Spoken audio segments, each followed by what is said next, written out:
আজকের রেসিপি কিন্তু restaurant style ফ্রেঞ্চি কোনো রেসিপি নয়। হ্যাঁ, আজকের রেসিপি হলো বাঙালির অথেন্টিক মন প্রাণ এবং সংস্কৃতির সাথে জড়িত একটি বিশেষ পদ।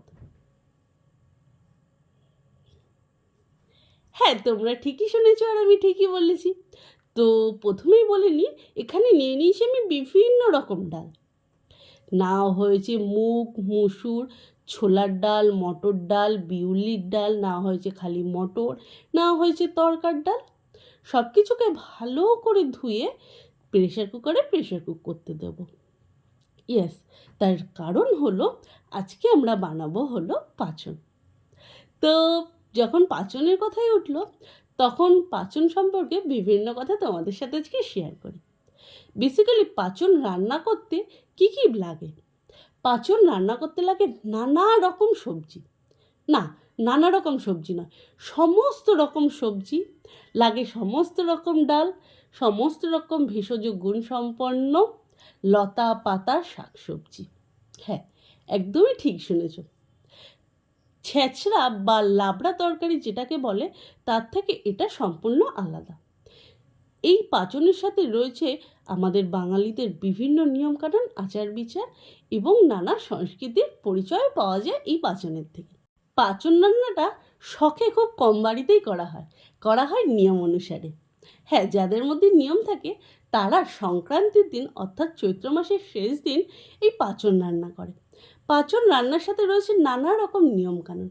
এই যেমন ধরো, সকালবেলা প্রথমে ঘরের চারিদিকে বাঁধন দেওয়া হয় মাটি দিয়ে, তারপরে স্নান করার আগে নিমপাতা হলুদ মেখে স্নান করে ঘরে এসে নতুন জামা কাপড় পরে করা হয় শত্রু ওড়ানো। হ্যাঁ, একটা আম এবং ঘরে ভাজা খই দিয়ে শত্রু ওড়ানোর মতো নিয়ম থাকে লাবণ বানানোর নিয়ম, আটকই ভাজার নিয়ম এবং সর্বশেষ পাঁচন বানানো। পাঁচন বানানোর আগে যারা ঠাকুরকে অর্পণ করবে তারা উপোস থাকে এবং বাকি বাড়ির যারা থাকে তারা দই, খই, চিড়ে, মিষ্টি ইত্যাদি খেয়ে থাকে। এই দিন বাড়িতে ভাত রান্না হয় না। তো পাঁচন রান্না করার জন্য যতটা সহজ দেখে মনে হয় তার থেকেও বেশি সময় লেগে যায়।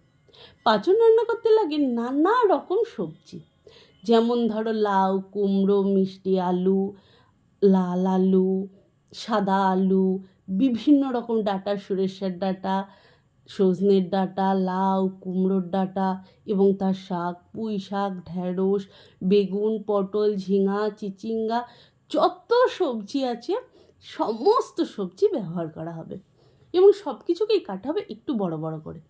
দেওয়া হবে কাঁকরোল, লতি, কচু পাতা, পুঁই শাকের ডাঁটা, পুঁই শাক, মিটুলি এবং আরও যেসব খাওয়া সম্ভব, যেমন সজনে পাতা, তেলা কচুর শাক, দেওয়া হবে একটুখানি নিম পাতাও এবং হেলেঞ্চা, কুলেখাড়া, যত সবজি পাওয়া যায় যেগুলো শরীরের পক্ষে ভালো।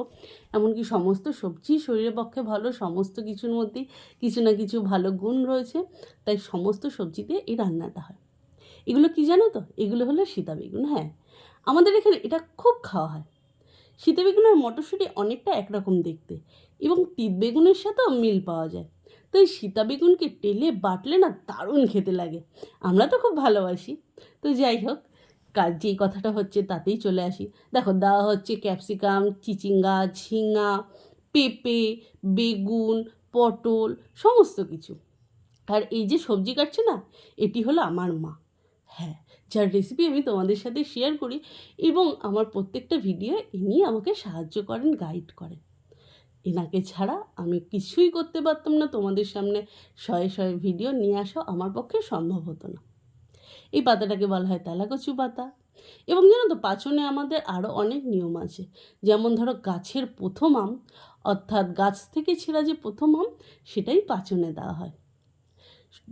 তো এই পাঁচনের দিন যখন এই রান্নাটা হয়, তখন এর উপরে একটা আমকে বোটার সময় ঝুলিয়ে দেওয়া হয়। তাতে কি হয়, এই আমটা তাপে তাপে সিদ্ধ হয়। যদি কারো শরীর খারাপ করে, পেট খারাপ করে, তো সেই সময় এই আমটাকে ধুয়ে জল খাইয়ে দেওয়া হয়। তাতে বলা হয় যে পেটে ব্যথা বা পেটের কোনো সমস্যা হলে সেটা ঠিক হয়ে যায়। তো এটা হলো আমাদের গাছের প্রথম আম। এবং এই কিছু আম কেটেও আমরা এর মধ্যে দিয়ে দিচ্ছি পাঁচনে, যাতে একটা টকটক ভাব আসে।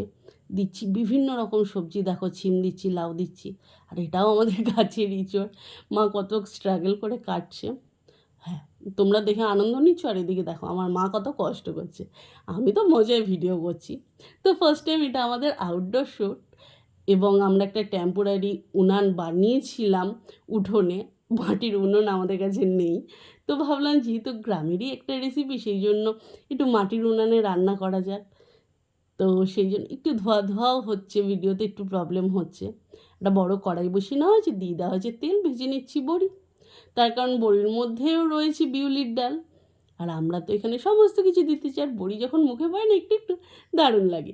দিয়ে দিচ্ছি 5 ফোড়ন, তেজপাতা, চাইলে তোমরা একটু শুকনো লঙ্কাও দিতে পারো।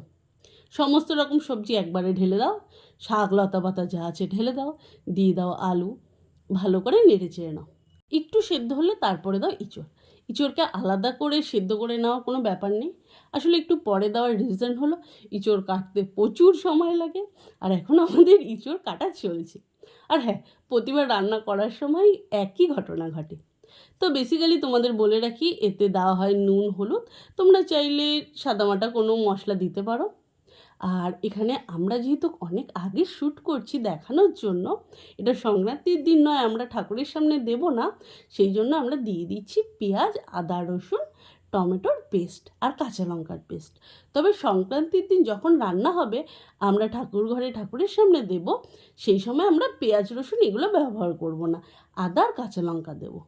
তো এরপরে দিয়ে দিচ্ছি ডাল। ডালটাকে ভালো করে সেদ্ধ করে নিয়েছি। আর তোমরা যদি মনে করো ডালকে একটু গোটা গোটা রাখবে, সেই ক্ষেত্রে কম সিটি দিও। দেন টমেটো, আম দিয়ে দিচ্ছি। এগুলো যাতে একটু তাকিয়ে তাকিয়ে থাকে, সেই জন্য একদম শেষে দিয়েছি। ভালো করে নেড়ে চেড়ে নিচ্ছি, লাস্টে একটু চিনি ছড়িয়ে দিচ্ছি। তারপর খিদে পেটে গরম গরম কাড়াকাড়ি করে খাচ্ছি, আর আমাদের নিয়ম সংস্কৃতিকে এনজয় করছি।